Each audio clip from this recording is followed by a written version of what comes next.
Bem-vindo a mais um Desabafo. E o tema de hoje vai ser o Manifesto dos Intelectuais, entre aspas, né? O melhor termo seria Manifesto dos Perfeitos Idiotas Latino-Americanos.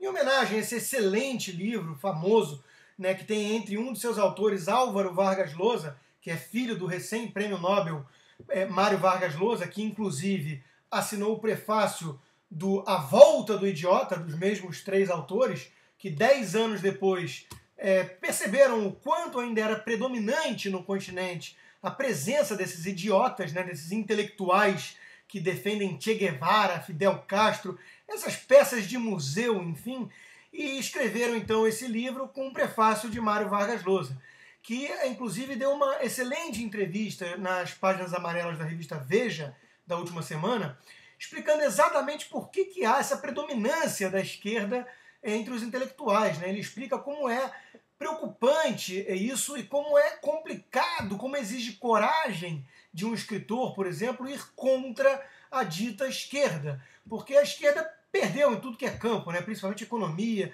tudo que teve que mostrar resultados concretos, a esquerda perdeu. Agora, ela venceu em uma única área e é preciso tirar o chapéu para eles nesse aspecto. Qual é a área? Cultural. O departamento de marketing desse pessoal é muito bom. Então eles monopolizaram as virtudes a ponto de hoje ser praticamente sinônimo no imaginário popular socialista de altruísta, né? De pessoa preocupada com a pobreza, com os pobres e com a justiça social, né? Essas palavras mágicas que até hoje conquistam muitos seguidores através das emoções, né? E não nada pela razão. Enfim, esse manifesto dos intelectuais em defesa da campanha de Dilma, né, o manifesto pró-Dilma, com os mesmos idiotas de sempre, né? Emir Sader, Frei Beto, Maria de Conceição Tavares, Fernando Moraes, né, autor de livro aí em homenagem a Cuba, Oscar Niemeyer, né, que vive defendendo aí durante um século, mais de um século de hipocrisia, vive defendendo então o regime cubano até hoje, e Chico Buarque de Holanda, né, encabeçando a lista dos perfeitos idiotas latino-americanos, fazendo esse manifesto, então, e como bem disse Guilherme Fiuza, né, não poderia ser um manifesto realista, né, senão seria muito pequeno burguês, como eles mesmos gostariam de dizer, em prol o quê? Da manutenção do status quo, do PMDB e do seu fisiologismo, do direito da estatal poder ser apropriada pelo partido e usada pelo seu presidente para a campanha eleitoral.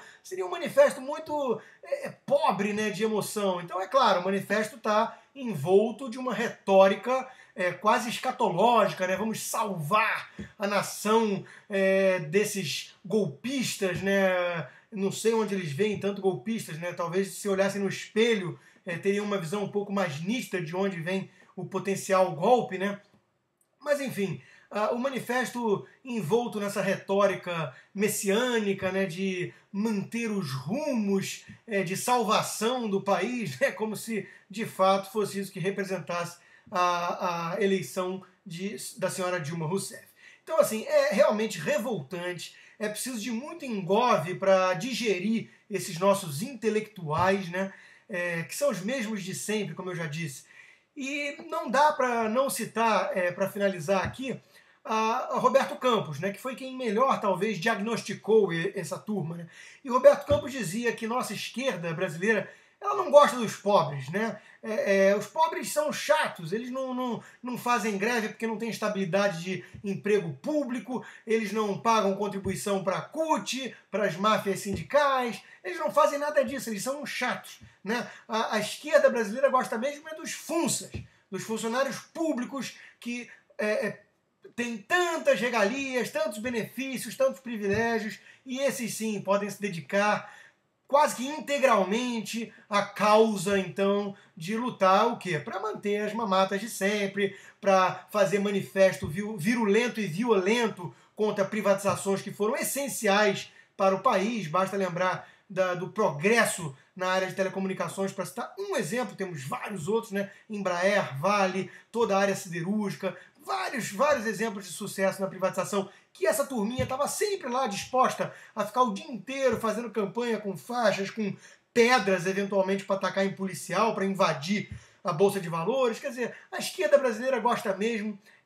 dos funsas, não é dos pobres, né? É a famosa filosofia da miséria, e não a miséria da filosofia, como dizia Marx, né? Na verdade, esse pessoal, eles não gostam dos pobres, eles gostam da miséria, porque como a miséria é útil para eles, é um terreno fértil para eles venderem, né, essas utopias fracassadas que servem no fundo e na prática para simbiose entre intelectuais e governantes.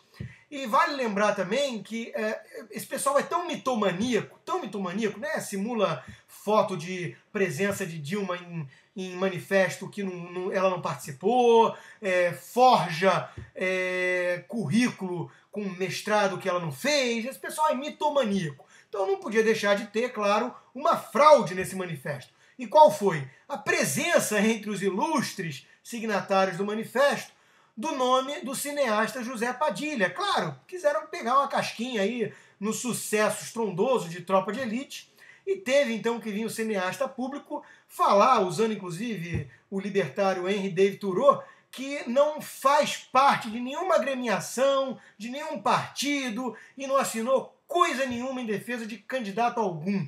Então, até isso, essa corja fez para tentar ver se dá uma vitaminada aí na campanha da Dilma, porque o pessoal tá assustado, né? E o motivo é óbvio. Já imaginou perderem tantas tetas, tantas boquinhas que eles acumularam nesses últimos 8 anos de desgoverno Lula? Quer dizer, é para arrepiar qualquer um desses vagabundos que não tem muito onde cair morto e não tem muito o que fazer oferecendo valor, de fato, no mercado de trabalho, né? Então depende sempre desse acordo aí entre governo e intelectuais, né, para poder ter as suas boquinhas, preservar as estatais, preservar os sindicatos mafiosos, preservar todos esses privilégios concentrados durante o governo Lula, né? Então o pessoal deve estar apavorado, tanto que Marcos Coimbra, do Vox Populi, também veio hoje com uma pesquisa ridícula, né? 12 pontos de distância de Dilma. Não custa lembrar que há 3 dias do primeiro turno, o mesmo Vox Populi do petista Marcos Coimbra estava dando mais ou menos essa mesma diferença, cantando a vitória de Dilma no primeiro turno.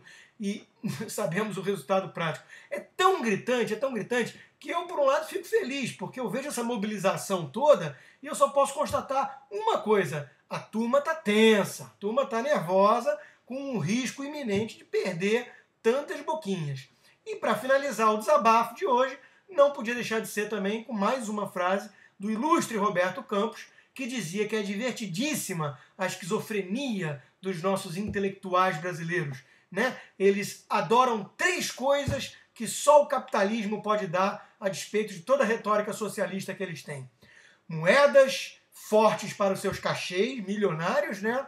Liberdade de imprensa, né? Enfim, liberdade para eles atuarem, para eles venderem suas ideias, né? Porque isso em Cuba não existe, que é a ilha presídio que eles tanto defendem, e consumismo burguês, né? Claro, eles precisam de público para pagar esses cachês milionários em moeda forte, né? Então trata-se realmente de uma transa adúltera entre Karl Marx e Coca-Cola, né? Foi a brilhante tirada de Roberto Campos sobre nossos intelectuais que podiam fazer um bem à nação, né? Pegar, fazer as malas e viver em Cuba ou na Venezuela, que tem os regimes que eles tanto admiram da boca para fora, né? Porque dos muros para dentro eles adoram um conforto bem burguês. Era esse o desabafo de hoje. Se você concorda, espalhe, porque precisamos desmascarar a hipocrisia desses intelectuais.